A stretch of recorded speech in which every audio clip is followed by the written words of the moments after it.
Good morning to all of you. कैसे हो? I hope आप लोग अच्छे होंगे, अच्छे से अपनी पढ़ाई कर रहे होंगे और अच्छे से पढ़ाई करनी भी चाहिए।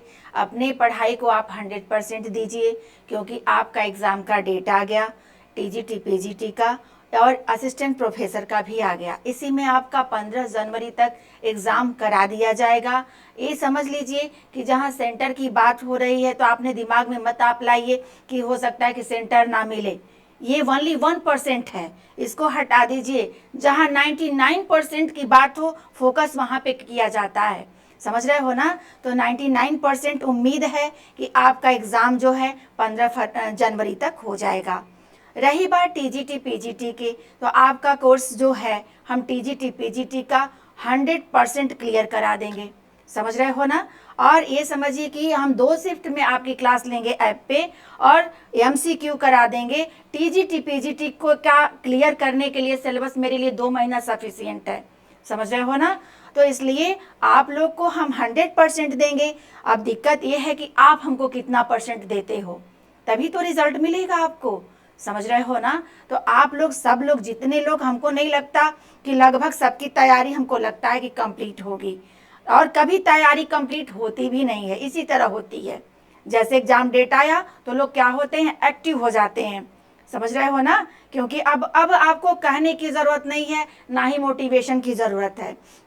अब आपकी इतना ही सफिशियंट है कि एक हमारा नोटिफिकेशन आ गया, उसी के से आप तैयार हो जाओगे पढ़ने के लिए। और आप लोग 100% हमारे साथ रहिए और हमारे साथ क्वेश्चन आंसर को करिए, कॉन्सेप्ट को समझिए। टीजीटी पीजीटी क्लियर कराने की जिम्मेदारी हमारी है और आपकी जिम्मेदारी बस इतनी है कि जितना हम करा रहे हैं उतना उसको आप आत्मसात करिए। समझ रहे हो ना? स्टडी करिए, रीडिंग मत करिए।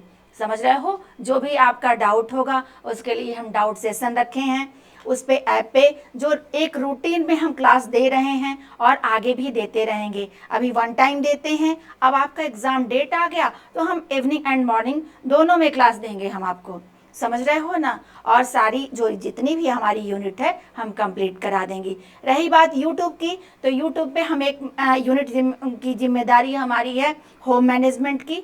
होम मैनेजमेंट का आपको हम लगभग सारा चैप्टर क्लियर करा दिए हैं, जिसमें से हमको लगता है कि बहुत चैप्टर्स बचे होंगे, तो 4-5 चैप्टर बचे हैं। जैसे आपका कलर्स बचा हुआ है होम मैनेजमेंट में, आपका मेन्यू बचा हुआ है, उपभोक्ता बचा हुआ है।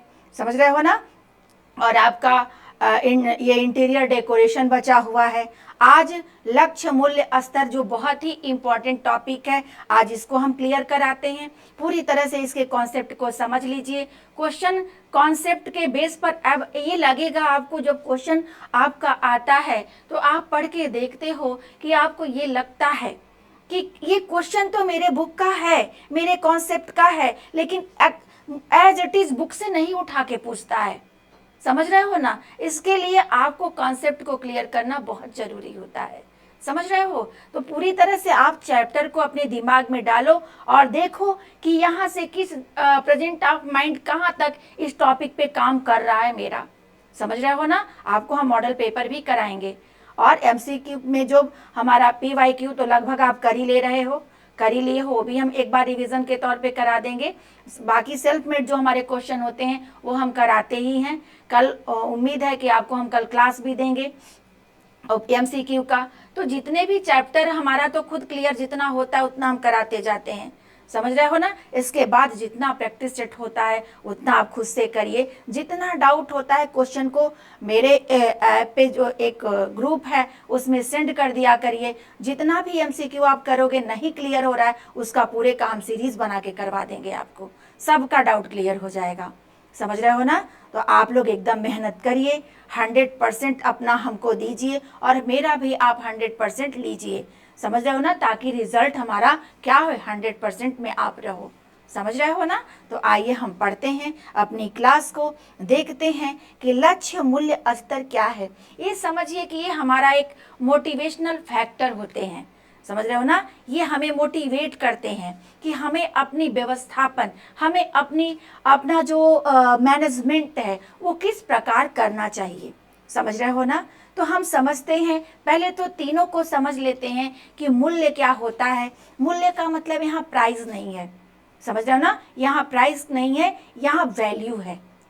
वैल्यू है हमारी, क्या वैल्यू है। वैल्यू हमारे लक्ष्य को किस प्रकार प्रभावित करता है और लक्ष्य हमारे किस प्रकार स्तर को प्रभावित करता है, यह तीनों एक दूसरे से कैसे संबंधित हैं, ये सब हम क्लियर करेंगे आज। यहाँ से आपके क्वेश्चन बनते रहते हैं कि पार्कर के अनुसार कौन सा मूल्य है, ये कोई भी पूछ देता है कि ये किसके अंतर्गत आता है, मूल्य कैसा है आपका, ये इसकी उत्पत्ति कहाँ से होती है, समझ रहे हो ना। तो मूल्य जो होता है, हमारी जो वैल्यू होती है, इसकी यह एक अदृश्य शक्ति है। अपने भाषा में इसको समझने का प्रयास करिए, क्योंकि अगर बुक को पढ़ोगे तो कभी नहीं समझ में आएगा कि मूल्य होता क्या है, समझ रहे हो ना। उसमें आप ये समझिए, अपने लैंग्वेज में समझिए कि मूल्य क्या है। मूल्य का मतलब है तो वैल्यू, आपकी वैल्यू कितनी है। यह ऐसी अदृश्य शक्ति है जो हमें यह सोचने पर मजबूर करती है कि हम क्या करें और क्या ना करें, समझ रहे हो ना। ये धनात्मक ऋणात्मक दोनों होता है। मूल्य, अब पूछोगे कि मूल्य ये है क्या, ये मूल्य है क्या। लक्ष्य तो सब लोग जानते हो कि एक लक्ष्य मेरा है, उसको हमें एक हमारा गोल है, उसको अचीव करना है, एक हमारा लक्ष्य है, उसको हमें प्राप्त करना है। लेकिन कभी ये सोचते हो कि यह लक्ष्य की उत्पत्ति हुई कहाँ से। आपकी सोच से हुई है ना। जो आप सोचते हो, जो आप सोच के जो करते हो, जो आप एक प्लान दिमाग में बना रहे हो कि मुझे क्या करना है, तो क्या करना है, यही आपका मूल्य है। हमें एक टीचर बनना है, जैसे इस समय सब लोग सोच रहे हो कि हमें टीजीटी को कर लें, हम क्लियर कर लें, हम पीजीटी को क्लियर कर लें। क्यों सोच रहे हो, क्योंकि आपका गोल है एक टीचर बनना। ये जो मेरे साथ तैयारी कर रहे हो, इसका यही एक गोल है ना। अभी प्रेजेंट टाइम में आप सोचो कि हमें क्या करना है, हमें क्या करना बनना है, हमें एक टीचर बनना है। टीचर हमारा क्या हो गया, लक्ष्य हो गया। और जब हम उसे, वो लक्ष्य आया कहाँ से, हमारी सोच से। हमारा जो सोच होता है, मैं एक मॉडल बनूं, मैं एक डांसर बनूं, मैं एक सिंगर बनूं, मैं एक राइटर बनूं, ये बनूं, ये जो आप एक निर्धारण कर रहे हो अपने अंदर से, यही निर्धारण जो सोच है आपकी, यही आपकी वैल्यू है। ये इसकी उत्पत्ति कहाँ से होती है, ये मिलता कहाँ से हमें, हमें अपने परिवार से मिलता है। जब बच्चे छोटे होते हैं तो माँ बाप का नकल करते हैं, पड़ोसियों का नकल करते हैं, सबका कॉपी करते हैं कि कौन क्या है। विधायक का लड़का है तो विधायक को ही चुनेगा कि मैं भी इस क्षेत्र में जाऊं, बहुत ऐसा आराम है, कोई बहुत ज़्यादा पढ़ने की ज़रूरत नहीं है। एक अधिकारी का लड़का है तो वो सोचेगा कि मैं भी इसी तरह बनूंगा। तो इसकी उत्पत्ति कहाँ से हो रही है, हमारे अपने परिवार से हो रही है। और क्या है ये हमारा पर्सनल है, ये हमारे अंदर का भाव है, एक हमारे अंदर का विचार है जिसको हम एक रूप दे रहे हैं। समझ रहे हो ना, एक रूप दे रहे हो अपने विचार को। विचार तो बहुत आते हैं, लेकिन जो दृढ़ विचार बना लिए कि मुझे यही करना है, मुझे किसी तरह से भी टीजीटी पीजीटी निकालना है, यही आपका लक्ष्य हो जाता है। समझ रहे हो ना। और जो निकालना है ये मूल्य है। और जिस स्तर पे आप खड़े हो जाते हो, आप टीचर हो गए, आपको लोग टीचर के नाम से जानने लगे, आपको एजुकेशन लाइन के क्षेत्र में आपको लोग पहचानने लगे, तो क्या हो गया, वहीं आपका एक स्तर का निर्धारण हो गया। इसी को हमको पढ़ना है। बताओ कितना आसान है। इसको बहुत पढ़ने की जरूरत है, बिल्कुल नहीं। लेकिन क्वेश्चन कैसे बनता है, इसके लिए हमें इसको पढ़ना पड़ेगा कि क्वेश्चन कैसे कहाँ से पूछा जा सकता है, इसके लिए हमें पढ़ना ही पढ़ना है। आई बात समझ में। तो लाइए हम स्टार्ट करते हैं। जैसे अभी हम आपको बता दिए हैं, ठीक ना, अभी आपको हम बता दिए हैं कि हम क्या पढ़ेंगे, व्यवस्थापन के निर्धारक तत्व। जितने भी हमारे मोटिवेटिंग फैक्टर होते हैं, जो हमारे गोल्स हैं, हमारे हमारे वैल्यू हैं एंड हमारा स्टैंडर्ड है, ये हमारे व्यवस्थापन में किस प्रकार अपनी भूमिका निभा रहा है। आई बात समझ में? तो हमारा क्या है, पहले हम सबसे पहले देखते हैं कि मूल्य क्या है, हमारी वैल्यूज क्या है। हमारा वैल्यूज क्या है, हमारे संस्कार हैं जिसकी उत्पत्ति एक परिवार से होती है। एक परिवार इसकी उत्पत्ति होती है और यह वह केंद्र बिंदु है जिस पर लक्ष्य भी टिका है और लक्ष्य प्राप्त करने के बाद स्तर भी टिका है। यानी मूल्य से ही दोनों का निर्धारण हो रहा है, लक्ष्य का भी और स्तर का भी। अगर मैं इसको ना सोचूं तो कोई क्या है, ऋणात्मक मूल्य भी तो होता है ना, कोई चोर है, कोई डाकू है, समझ पा रहे हो कि नहीं? कोई भी काम ऐसा करता है जो अमान्य है, जो उसको किधर ले जा रहा है, नकारात्मक रास्ते की तरफ लेके जा रहा है। आई बात समझ में? तो यही वो उसका स्तर कैसा हो जाएगा, उसका एक निम्न स्तर हो जाएगा। एक अधिकारी बन गया, उसका उच्च स्तर हो गया। एक मिडिल क्लास में रहा, टीचर क्या है, मिडिल क्लास की हम यूँ कह सकते हैं कि बहुत हाई फाई क्लास की हम लोग की सर्विस नहीं है, एक मिडिल क्लास की है। हम लोग एक छोटा सा लक्ष्य बनाए हैं और उसको पूरा कर लिए हैं। समझ रहे हो ना? इससे भी लो कैटेगरी की जो भी आपकी पोस्ट होगी वो क्या होता है, उससे हमारा स्तर का निर्धारण हो जाता है। आई बात समझ में? तो इसको देखिए, अब क्वेश्चन कैसे बनते हैं। मूल्य क्या है, ये मूल्य कैसा होता है, वह अदृश्य होता है। और कैसा होता है, आत्मगत होता है। और कैसा होता है, व्यक्तिगत होता है। इसकी उत्पत्ति कहाँ से होती है, परिवार से होती है। यह भी क्या करता है, यह लक्ष्य का निर्धारण करता है। यह क्या होता है, अनिश्चित होता है। अनिश्चित होता है, निश्चित नहीं है। निश्चित तो लक्ष्य है ना, मूल्य तो अनिश्चित है क्योंकि मुझे अदृश्य है, ये दिखाई विजुअल नहीं हो रहा है ना, हमारी सोच विजुअल नहीं हो रही है। जब हम इसको एक रूप में एक इसको मूर्त रूप देते हैं अपने लक्ष्य को प्राप्त करके, तब ये विजुअल होता है कि इनकी सोच कितनी अच्छी है।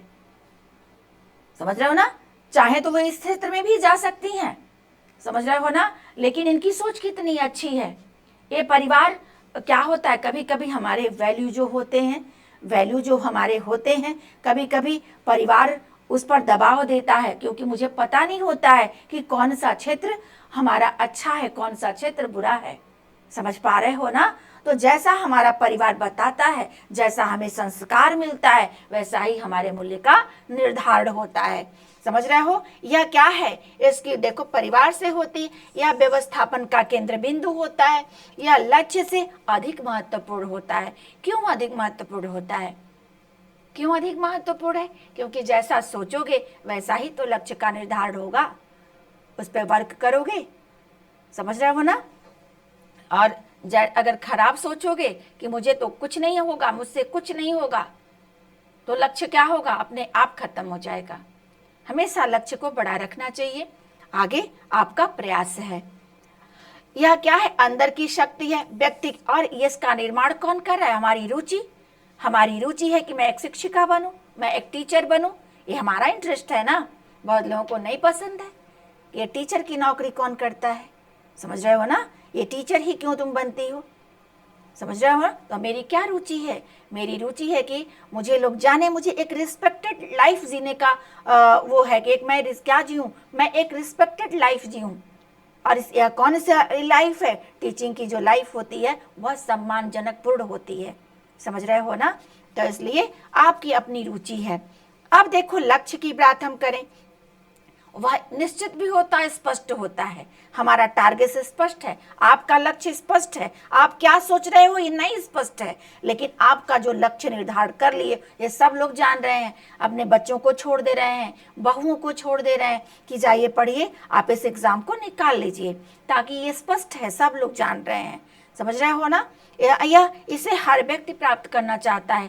जो भी हम टारगेट बना लें, बहुत एफर्ट करते हैं, चाहे वह प्राप्त हो या ना हो, समझ रहे हो ना, प्राप्त हो या ना हो, लेकिन हर व्यक्ति चाहता है कि क्या है, ये मुझे प्राप्त हो जाए, मुझे एक टीचिंग का जॉब मिल जाए।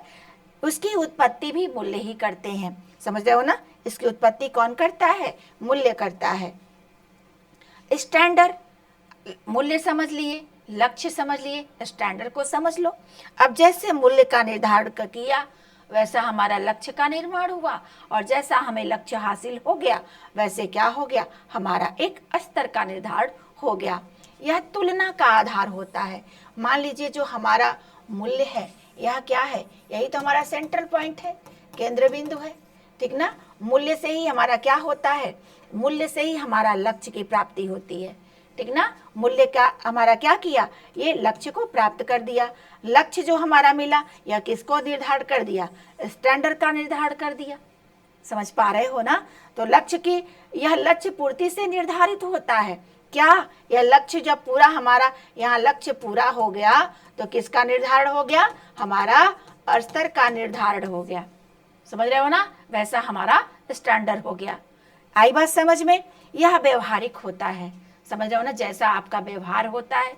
कोई ज़रूरी नहीं कि हर व्यक्ति लक्ष्य को प्राप्त करे। कोई एक सोशल वर्कर होता है, कोई व्यवहार कुशल होता है। तो यह क्या है, जिसका जैसा स्वभाव होता है तो वो वैसा जाना जाता है। समझ रहे हो ना। तो यह क्या है, ये व्यवहारिक है। जैसा आप सोचोगे, जैसा आप बनोगे, जैसा आप व्यवहार करोगे, वैसा आपका स्तर का निर्धारण हो जाएगा। इसका भी निर्धारण कौन करता है, कहीं ना कहीं मूल्य ही इसका भी निर्धारण कर रहा है। जैसा हम मूल्य बनाए हैं, जैसी हमारी सोच है, वैसे हमें हमारा गोल प्राप्त हुआ और वैसे हमें क्या मिल गया, स्टैंडर्ड मिल गया। क्लियर है यहाँ तक, बात समझ में आ रही है। अगर किसी को कोई भी डाउट हो मुझे कमेंट के थ्रू बताइएगा। इससे भी एक डिसीजन मेकिंग आपको पढ़ाए हैं, उसका भी एमसीक्यू करा दे रहे हैं, इसका भी हम एमसीक्यू करा दे रहे हैं। समझ रहे हो ना, सबका एमसीक्यू करके रखे रहो। अब जितना उससे अन्य जितने भी संबंधित प्रश्न बनेंगे उसको भी हम कराएंगे। समझ रहे हो ना। अब इतना जब पढ़ लोगे, चैप्टर क्लियर हो जाएगा ना, तो आप देखिए 100 की सीरीज हम भी कराएंगे। समझ रहे हो ना।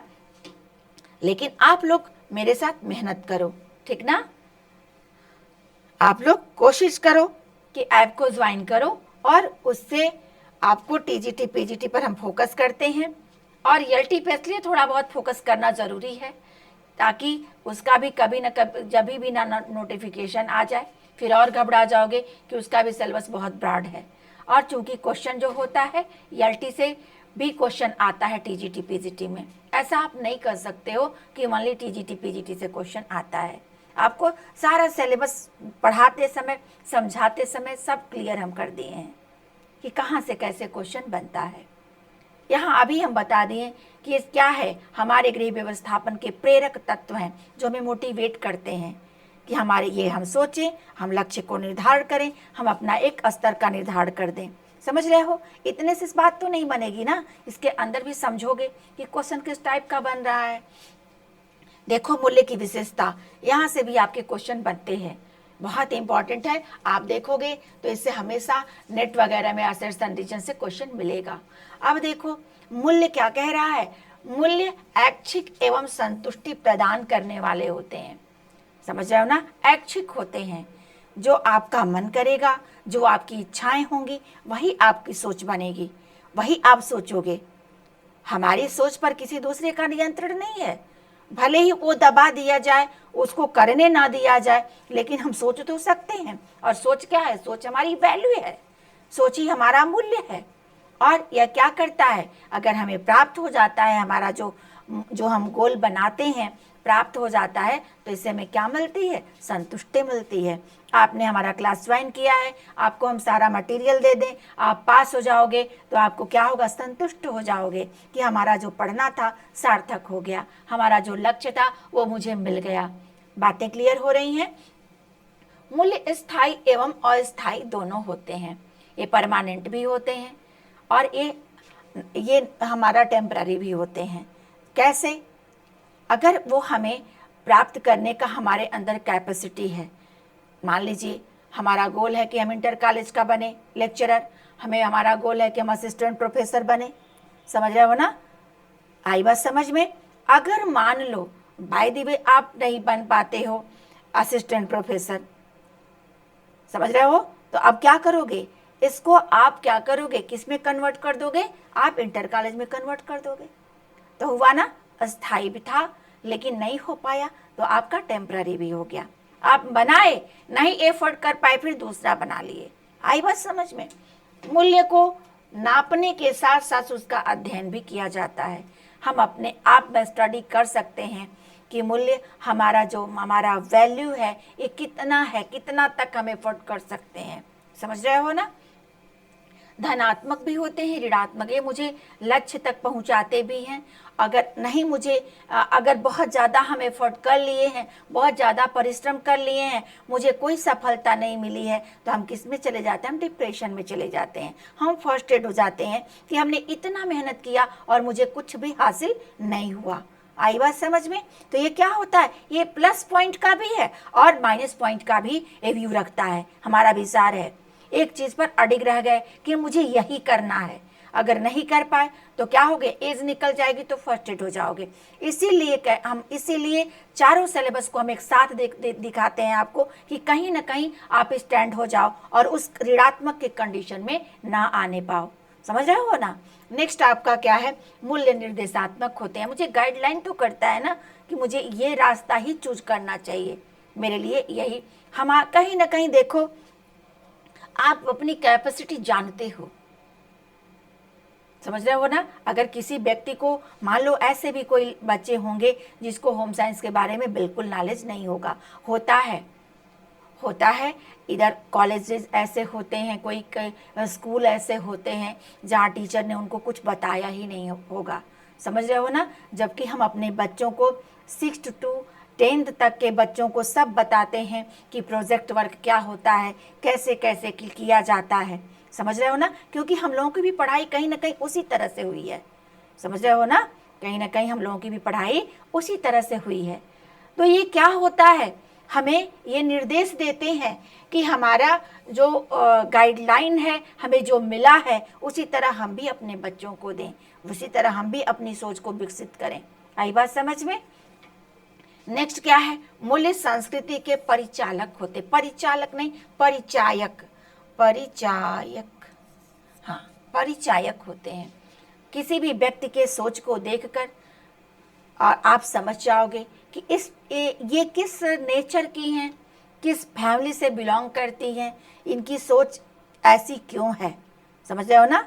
जैसे सबकी सोच ऐसी नहीं है। भले ही कोई लड़की बहुत खूबसूरत हो, लेकिन हर माँ बाप अलाउ नहीं करते हैं कि आप एक्ट्रेस बन जाओ। समझ रहे हो ना? हर माँ बाप चाहते हैं कि जैसे उनका कल्चर, जैसे उनकी संस्कृति होगी तो वो उस क्षेत्र में जाएंगे। हमारी संस्कृति क्या है कि हम उस क्षेत्र में नहीं जा सकते। समझ रहे हो ना? अब क्या होता है कि जैसे जैसे हमारा कल्चर होता है वैसे वैसे हमारे मूल्यों का विकास होता है और उस क्षेत्र में हम जाते हैं, वैसे ही हम गोल को बनाते हैं और उसको अचीव करते हैं। मूल्य व्यक्तित्व निर्माण में जैसा हमारा मूल्य रहता है वैसी हमारी पर्सनालिटी डेवलप होती है। ये तो आप जान ही रहे हो। कहीं ना कहीं हम क्या हैं, हम एक विचार का परिणाम है, हम एक विचार का, एक सोच का रिजल्ट है। जो भी जिसकी पर्सनालिटी होती है, जैसा जो सोचता है वैसा ही उसकी पर्सनालिटी बनती है। समझ रहे हो कि नहीं? ये बहुत डीप चीज़ें, डीप कथन है, लेकिन आप एक बार विचार करके देखिएगा कि जो चीज़ दिन रात सोचोगे वो कहीं ना कहीं हो जाती है। इसीलिए हमेशा पॉजिटिव सोचना चाहिए, कभी भी निगेटिव नहीं सोचना चाहिए। कभी आपको ये नहीं सोचना चाहिए कि हमसे नहीं हो पाएगा, इतनी कम टाइम। आपके लिए 2 महीना बहुत ज़्यादा है। बाकायदे उसमें ये देखना है कि हमको पढ़ना कैसे है, हमको समय को कैसे डिवाइड करके आगे बढ़ना है। समझ रहे हो ना? आपके लिए अब आप खुद सोच लो कि आपकी कैपेसिटी कितनी है, कितने घंटे पढ़ने के काबिल आप हो, तो जैसा एफर्ट करोगे वैसा रिजल्ट मिलेगा। सब कुछ तो आप ही के हाथ में है। समझ रहे हो? तो ये आपके व्यक्तित्व का निर्माण करते हैं। मूल्य में स्वनिर्माण, स्व विकास करने की योग्यता होती है। हमारा जो डेवलपमेंट है ये कैसे हो रहा है, हमारी सोच विकसित कैसे हो रही है, हम खुद उसका निर्माण कर रहे हैं। समझ रहे हो ना? खुद उसका विकास कर रहे हैं। हम चीज़ों को सीखते हैं, पढ़ते हैं, किस लिए? ताकि हम अपना विकास कर सकें। और हमारा विकास कैसे हो रहा है? हम जो सोच रहे हैं वही कर रहे हैं। आपका क्या है, नेक्स्ट क्या है आपका, मूल्यों की तीव्रता प्रत्येक व्यक्ति के लिए भिन्न भिन्न होती है। बिल्कुल 100% की सही कह रहा है कि मूल्यों की जो तीव्रता होती है प्रत्येक व्यक्ति के लिए भिन्न भिन्न होती है। तीव्रता यानी जो लक्ष्य को अचीव कर रहे हो इसकी तीव्रता भिन्न भिन्न होती है। जैसे यूं कह लो कि आप के घर में कोई कमाने वाला नहीं है, बहुत ज़्यादा पैसे की डिमांड है, बहुत ज़्यादा इकोनॉमिकल कंडीशन पुअर है, उसमें क्या करेगा वो व्यक्ति बाई क्रुक सोचेगा कि मैं कैसे चीज़ों को क्लियर करूं कि मुझे एक नौकरी मिल जाए ताकि मैं अपना जीवन यापन करूं। जबकि जिसके पास टाइम है वो सोचेगा ये वाली नहीं निकली तो अगली वाली निकाल लेंगे, वो नहीं निकली तो अगली वाली, और नहीं भी निकालेंगे तो क्या जरूरत है, माँ बाप का इतना पैसा है कि खुद हम कमा लेंगे, खा लेंगे। आई बात समझ में? तो ये तीव्रता भी भिन्न भिन्न होती। क्यों? सोच है, सब कुछ तो मूल्य करवा रहा है, सब कुछ तुम्हारा सोच ही करवा रहा है ना। सोच ही क्या है? आपकी मूल्य है, यही तो आपका वैल्यू है। समझ रहे हो, पा रहे हो ना मेरी बात को? तो सबके लिए इसकी जो वैल्यू तो एक ही है, एक ही मूल्य है, मूल्य एक ही हमारे पास है, लेकिन उसकी तीव्रता, अगर कई लोग सोच रहे हैं हर चीज़ों को, तो उसकी जो तीव्रता होती है, उसका जो करने की जो क्षमता होती है जल्दी जल्दी, वो हर व्यक्ति की अलग अलग होती है। मूल्यों का सहायक वातावरण परिवार होता है हमारा। इसमें मूल्य में सबसे ज़्यादा अगर किसी को का हेल्प मिलता है तो हमारी फैमिली का मिलता है। अगर हमारी फैमिली हमारा सपोर्ट ना करे तो हम कितना भी चाहें कि हम ये बन जाएं वो बन जाए, सबका सब धरा रह जाएगा। समझ रहे हो ना? तो हमारा सबसे बड़ा जो सपोर्टिंग फैक्टर है वो हमारी फैमिली है। किसके लिए? हमारे वैल्यू को क्रिएट करने में। यहाँ तक सारी बातें क्लियर हो गई? ये बहुत इंपॉर्टेंट है, यहाँ से क्वेश्चन बनता है। नेट में देखोगे, एलटी में देखोगे, कोई भी दे देगा कि कौन है कौन नहीं है। अब आइए हम यहाँ समझते हैं वर्गीकरण को। वर्गीकरण से क्वेश्चन आपके टीजीटी पीजीटी में पूछा जाता है। समझ रहे हो ना? वर्गीकरण की अगर हम बात करें तो एक होता है सबके आधार पर अलग अलग है। पार्कर ने क्या कहा, प्रभुत्व ने क्या कहा, लिंडसे ने क्या कहा, समझ रहे हो ना? तो ये इस सब के आधार पर हम देखेंगे कि हमारे वैल्यू को, हमारे मूल्यों को कितने भागों में लोगों ने बांट दिया है। अब जब इतना समझ लिए हो मूल्य के बारे में, तो जितना भी हम अगर क्लासीफाई इसको करते जाएंगे, हर पॉइंट को समझते जाओगे आप।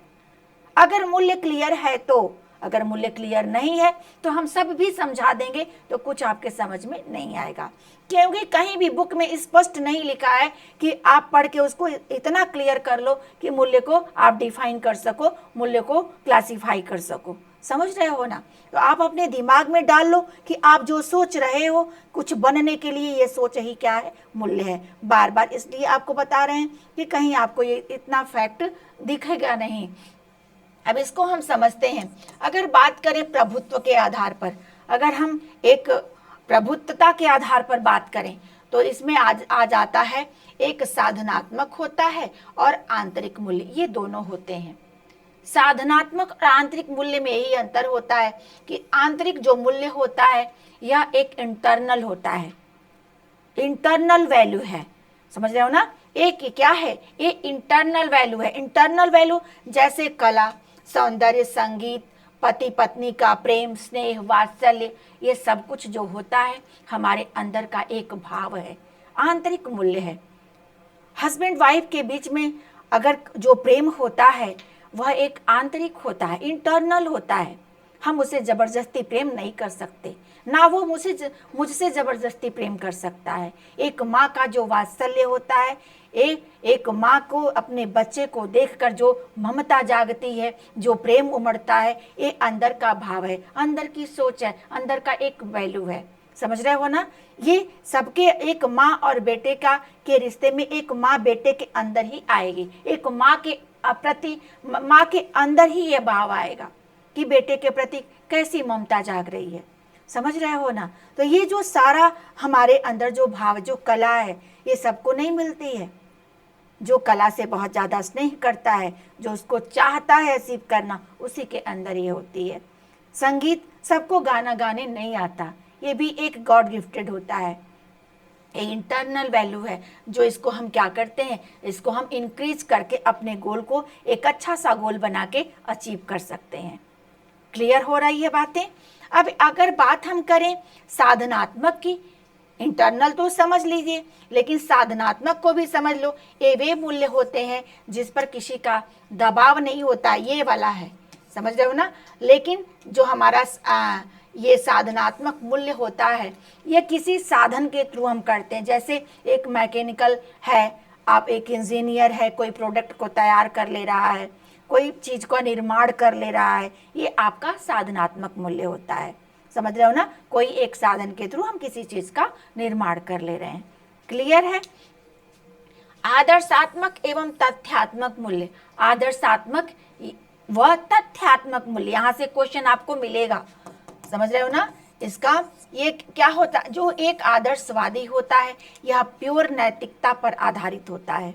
ये भी नैतिकता, हमारी ईमानदारी, ये हमारी अंदर की एक वैल्यू है कि हम कुछ भी हो जाए बेईमानी नहीं करेंगे, ये मेरी वैल्यू है, ये मेरा संस्कार है, ये है मेरा एक व्यक्तिगत, हमारा एक मतलब की सोच है, पर्सनल सोच है, समझ रहे हो ना।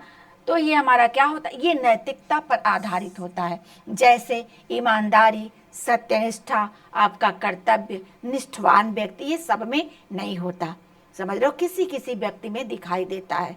वो दर्शाता है कि इसके संस्कार वैसे हैं, इसकी सोच इतनी अच्छी है, समझ रहे हो। जबकि आपका जो तथ्यात्मक मूल्य है, ये मूल्य जो होता है, अपने इच्छा अनुसार किसी भी चीज को आप बना सकते हो, तथ्य पर आधारित। जैसे वैज्ञानिक खोज है, समझ रहे हो ना, वैज्ञानिक आविष्कार है, समझ रहे हो कि ये रहेगा तभी इसका निर्माण होगा। आई बात समझ में, क्लियर है इतनी बातें। ये सबको समझते जाइएगा, क्वेश्चन यहाँ से बनता रहता है, तो यहाँ से जितने भी क्लासिफिकेशन है क्वेश्चन आपको मिलेगा। नेक्स्ट आपका है पार्कर के अनुसार। पार्कर ने भी हमारे अपने आपके जो मूल्य है उनके पार्कर के हिसाब से मूल्यों का वर्गीकरण दो तरह से किया गया है।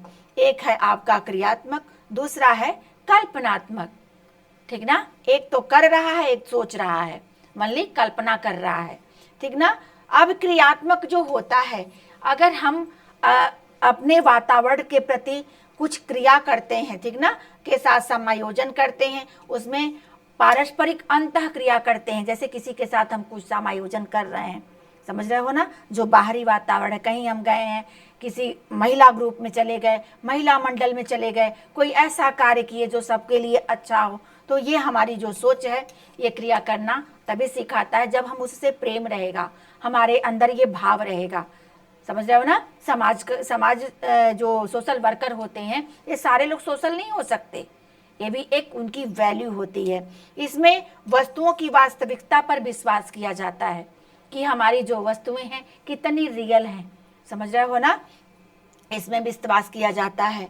कल्पनात्मक जो वैल्यू होता है, इसकी उत्पत्ति हमारा विचार हमारा जो मस्तिष्क करता है, हमारे मन में अनेक प्रकार के विचार आते हैं, अनेक प्रकार के भाव आते हैं, जो हमें कुछ क्या करना सिखाते हैं, इस मूल्य की कला और सौंदर्य की से अभिव्यक्ति होती है। कल्पना की जो दुनिया में जब हम विचरण करते हैं, तब से हम क्या करते हैं, उसको बनने के लिए प्रयासरत होते हैं, समझ रहे हो ना।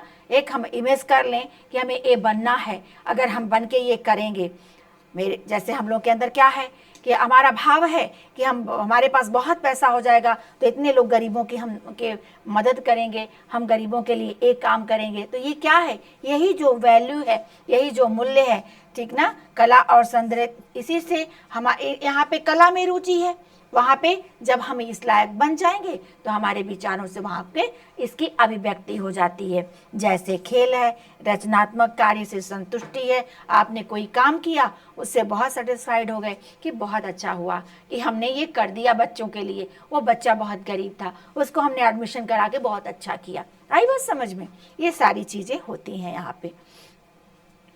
नेक्स्ट आपका है गृह व्यवस्था के 4 साधनात्मक मूल्य। मैंकी ने बताया इसी को, साधनात्मक मूल्य को ही मैंकी ने क्या कहा, इसको समझ लो। मैंकी ने पहले तो इसको पोज का नाम दिया, ठीक ना, इसको किसका नाम दिया, पोज का। यहाँ से आपका क्वेश्चन बनता है, कौन दिया है, मैंकी ने दिया है, ठीक ना। पोज क्या क्या, पोज आपका क्या है, पी से क्या हो जाता है, प्लानिंग, ठीक ना, पी से क्या हो जाता है, प्लानिंग करना, ठीक ना, पी से क्या हो गया, प्लानिंग। दूसरा हमारा जो किसी भी चीज़ का हम क्या करते हैं, पहले कोई भी आपको गोल अगर अचीव करने के लिए सोच लिए हो तो पहले आप क्या करोगे, उसके लिए प्लान करोगे, ठीक। उसके बाद क्या करोगे, उसमें ऑर्डर लोगे, आप क्या करोगे, क्रमबद्धता लाओगे, उसमें काम करोगे, स्टेप बाय स्टेप उस पर काम करोगे। काम करने के लिए आपको क्या, किस चीज़ की ज़रूरत है, आपको स्किल की ज़रूरत है। आपके पास स्किल हो गया उसको करने के लिए, उसको गोल को प्राप्त करने के लिए, और तब आपका क्या हो जाता है, उसके लिए जितनी आपकी क्षमता होती है लगा देते हो। जैसे आप अपनी पढ़ाई को ले लो, समझ रहे हो ना, इस समय क्या है, आपको बस टीजीटी पीजीटी दिखाई दे रहा है, दिखाई दे रहा है ना। अब उस पर क्या करोगे, पहले आप प्लान करोगे कि कैसे हम क्या करें, कैसे हम शेड्यूल बनाएं कि मेरा कोर्स कंप्लीट हो जाए। समझ रहे हो ना, आप ही नहीं, जब से मेरे भी दिमाग में ही है कि मैं कैसे कैसे प्लान बनाऊं, कैसे कैसे प्लानिंग करूं कि हमारे बच्चों का कोर्स कंप्लीट हो जाए, हमारे बच्चों को संतुष्टि मिल जाए।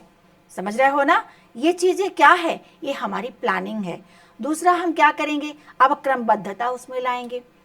हम अभी बोले ना कि हम इवनिंग मॉर्निंग दोनों क्लास देंगे, ये क्या हो गया, एक सीक्वेंस आया कि हम 2 घंटा अगर सुबह देते हैं, 2 घंटा शाम को देते हैं, तो जहाँ 1.5 घंटे में हम 2 चैप्टर क्लियर कर रहे हैं, वहाँ हम क्या करेंगे, वहाँ पे अगर हम 4 घंटे देंगे तो हमारा 4-5 चैप्टर क्लियर होगा। आई बात समझ में, तो हम एक सीक्वेंस वहाँ पे दे रहे हैं, क्रमबद्धता ला रहे हैं। अब क्या करेंगे, उसके लिए स्किल चाहिए हमारे अंदर, वो स्किल होना चाहिए, स्किल पावर होना चाहिए, बोलने की उतनी उसका शैली होनी चाहिए, आपको समझाने का तरीका होना चाहिए, तब जाके हम क्या करेंगे, हम अपने प्लान को लागू करेंगे और जितनी हमारे पास कैपेसिटी होगी लगा देंगे। अब हमें क्या मिल जाएगा, हमें हमारा गोल अचीव हो जाएगा। पोज के नाम से किसने दिया है, इसको मैंकी ने दिया है, और ये किस पर आधारित है, साधनात्मक मूल्य पर आधारित है। ओके, क्लियर है, यहाँ से आपका क्वेश्चन बनेगा तो कोई ऐसा नहीं होगा जो ना कर ले। बातें क्लियर हो गई। नेक्स्ट देखते हैं। देखो, पार्कर ने पुनः मूल्यों का वर्गीकरण किया, समझ रहे हो ना, यहाँ से क्वेश्चन बना है इसलिए इसको हम डाले हैं। पार्कर के तो वो मेन तो 2 बता दिए, क्रियात्मक कल्पनात्मक, समझ रहे हो ना, ये भी बता दिया आपको, लेकिन इसके अलावा भी उन्होंने क्या कहा, यहाँ से क्वेश्चन बना है कि उन्होंने मूल्यों का वर्गीकरण किसके आधार पर किया है। तो ये इसमें मानव आचरण एवं व्यवहार को ध्यान दीजिएगा, यहाँ से क्वेश्चन आपको मिलेगा कि मानव